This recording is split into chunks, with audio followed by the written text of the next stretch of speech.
Hi everyone, welcome to the Psych Scholar. Today we are going to do part 9 of chapter 4. In this video lecture we are going to cover disruptive impulse control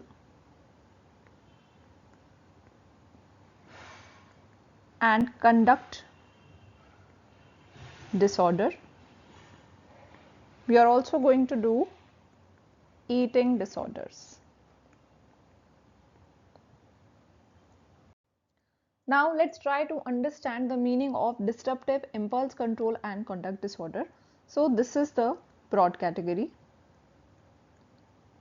और इसमें हम दो disorders की बात करते हैं, ODT and conduct disorder. Now let's try to understand the meaning of each term. यहाँ पे अगर आप देखोगे हमारे पास तीन मेन टर्म्स है. Disruptive first term, second term is impulse control and third term is conduct disorder. So when we say disruptive, what do we understand by this term disruptive? Disruptive का क्या मतलब होता है कि एक ऐसा बच्चा तो जो दूसरे बच्चों को बहुत ज़्यादा डिस्टर्ब करता है या दूसरे लोगों को बहुत ज़्यादा डिस्टर्ब कर रहा है. डिस्टर्बिंग अदर्स और कॉजिंग ट्रबल.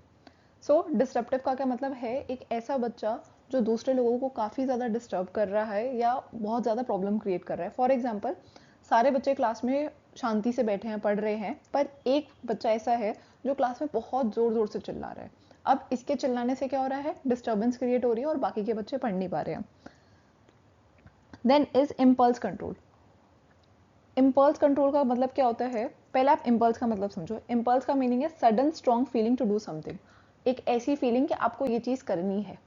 फॉर एग्जाम्पल, आपके सामने कोई आइसक्रीम खा रहा है, आपका भी मन करता है कि आप भी आइसक्रीम खाओ, पर आपको पता है कि आप उनकी आइसक्रीम छीन के नहीं खा सकते हो. So this is impulse control. मतलब आपका कुछ करने का मन करा but then you control yourself. So impulse control का मतलब क्या है? Ability to stop yourself from doing that sudden thing. Impulse control का मतलब क्या है? अबिलिटी टू स्टॉप और कंट्रोल योर सेल्फ. और यहाँ पे मेन प्रॉब्लम क्या आती है? जिन बच्चों को ये डिसऑर्डर है वो अपने आप को कंट्रोल नहीं कर पाते हैं. Then our third term is conduct disorder. Conduct का मतलब क्या है? मीन्स द बिहेवियर और the way one should act. एक ऐसा बिहेवियर शो करना जिस तरीके से आपको सोसाइटी में एक्सेप्टेबल माना जाए. मतलब जैसे आप सोचो कि हमको पेरेंट्स सिखाते हैं कि किसी से बदतमीजी से बात नहीं करनी है, सबसे अच्छे से बिहेव करना है, कोई आपको मिलेगा तो आपको उसको ग्रीट करना है. तो वो एक गुड कॉन्डक्ट वाली चीज़ें आपको सिखाते हैं. अब यहाँ पर प्रॉब्लम क्या है? मतलब ये जो बच्चा होगा यहाँ पर, ये जो रूल्स रेगुलेशन है उन चीज़ों को फॉलो नहीं कर पाएगा. हो सकता है ये फाइट करे और लोगों से, ये झूठ बोले या फिर ये चोरी करे. तो ऐसी चीज़ें होना. Now the whole category disruptive impulse control and conduct disorder, ये जो चीज़ें हैं ये चाइल्डहुड डिसऑर्डर है, बच्चों में देखे जाते हैं और टीनेजर्स में देखे जाते हैं. Children and teenagers. अब हम ये दोनों डिसऑर्डर्स जो है ओडीटी एंड कंडक्ट डिसऑर्डर, इन दोनों को और डिटेल में समझेंगे. I hope the meaning of broad category is clear.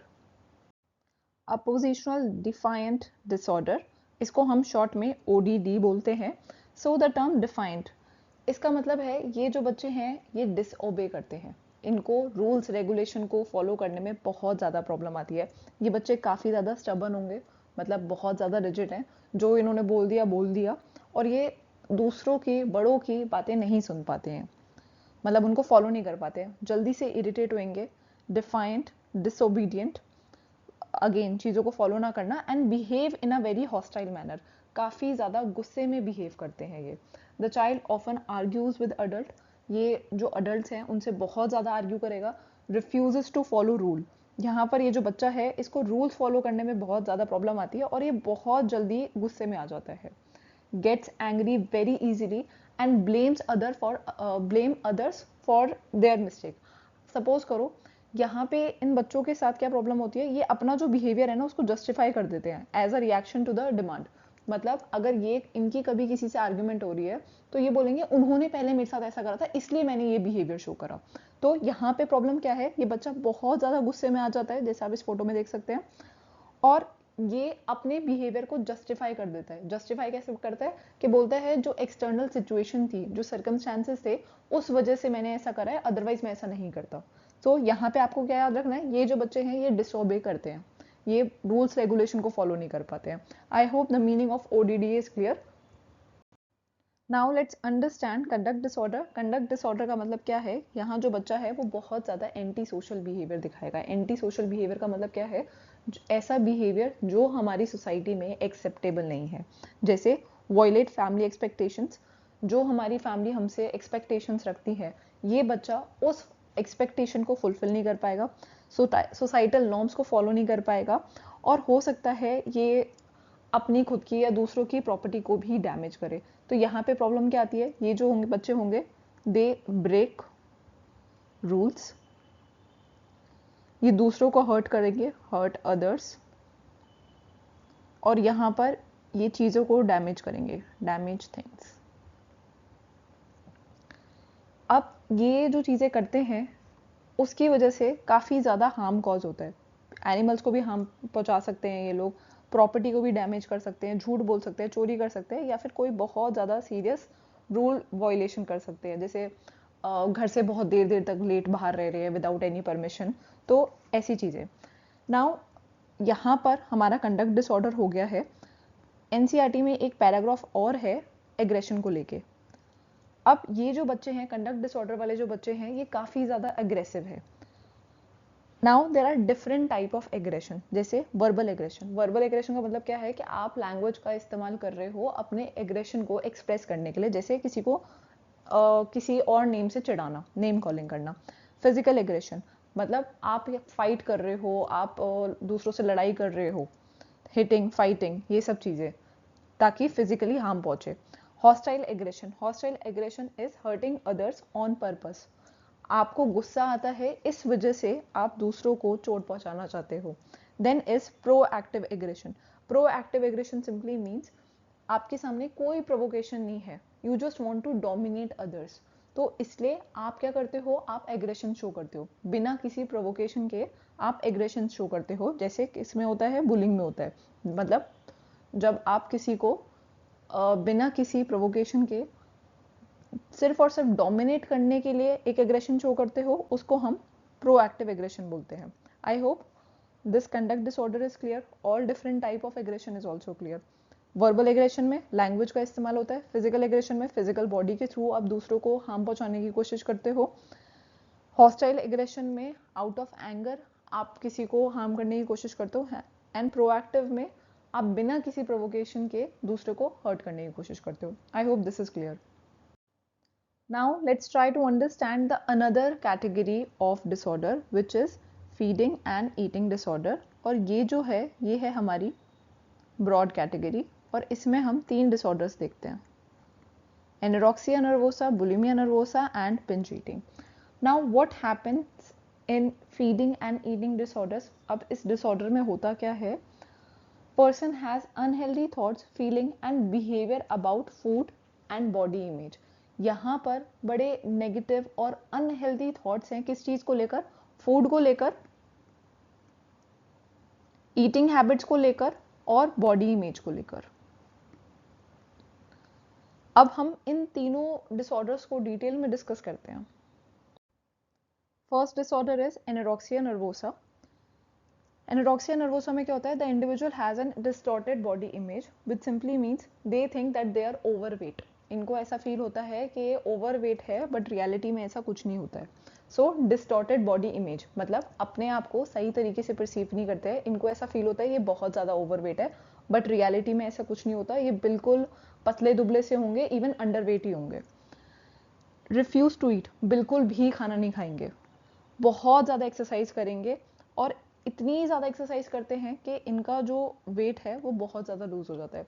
For example कोई 18 ईयर्स का है, 18 ईयर ओल्ड गर्ल, और इसका जो वेट है वो है 28 kgs, तो ये बहुत ज़्यादा अंडर वेट है, ये बिल्कुल पतला दुबला सा इंसान है, ये बिल्कुल पतली दुबली सी लड़की है, लेकिन इसको ऐसा फील होता है कि ये बहुत ज़्यादा मोटी है, और इसको बहुत ज़्यादा डर लगता है कि अगर मैं मोटी हो गई तो अगर मैंने वेट पुट ऑन कर लिया तो क्या होगा। तो उस चीज़ से यहाँ पे बहुत ज़्यादा डर लगता है। उस डर की वजह से क्या करते हैं, बिल्कुल भी खाना नहीं खाएंगे, बहुत ज़्यादा एक्सरसाइज करेंगे, 4-4 5-5 घंटे रनिंग के लिए गए हैं, एक्सरसाइज के लिए गए हैं, जिम कर रहे हैं, और उस वजह से ये बहुत ज़्यादा वेट लूज कर देते हैं। I hope anorexia nervosa is clear. Then is bulimia nervosa. Now bulimia nervosa में क्या होता है, the person eat a lot of food at once. ये इंसान बहुत सारा खाना खा लेता है एक साथ, मतलब बहुत ही सारा खाना एक साथ खा लिया, और इतना खाना खा लिया कि उसके बाद अब गिल्ट फील होता है। गिल्ट फील होता है तब ये क्या करते हैं, ये पर्ज करते हैं। पर्ज यहाँ पे एक बिहेवियर शो करा जाता है जिसका नाम है पर्जिंग बिहेवियर। पर्जिंग बिहेवियर का मतलब क्या है, जो भी इन्होंने खाना खाया है, now they want to undo it, उस चीज़ को ये अनडू करना चाहते हैं।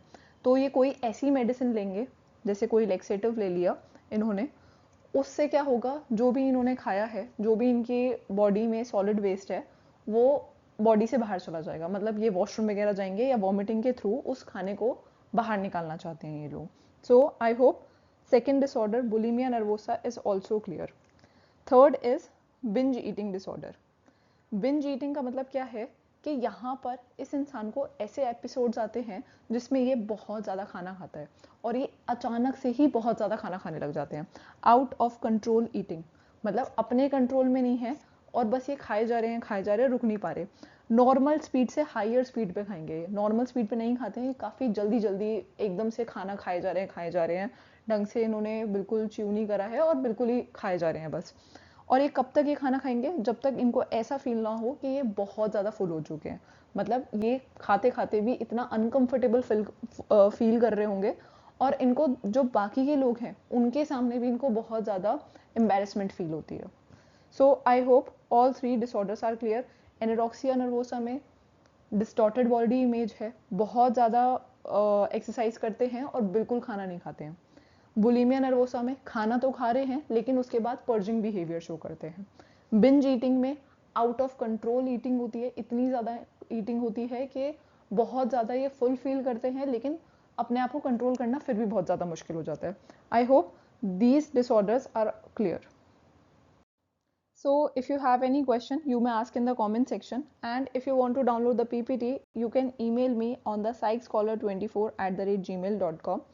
And if you want to join my live classes for class 11th and 12th, graduation, masters, or any other competitive exam like CUET, GATE, NET, JRF, MPhil, then you can email me to enroll.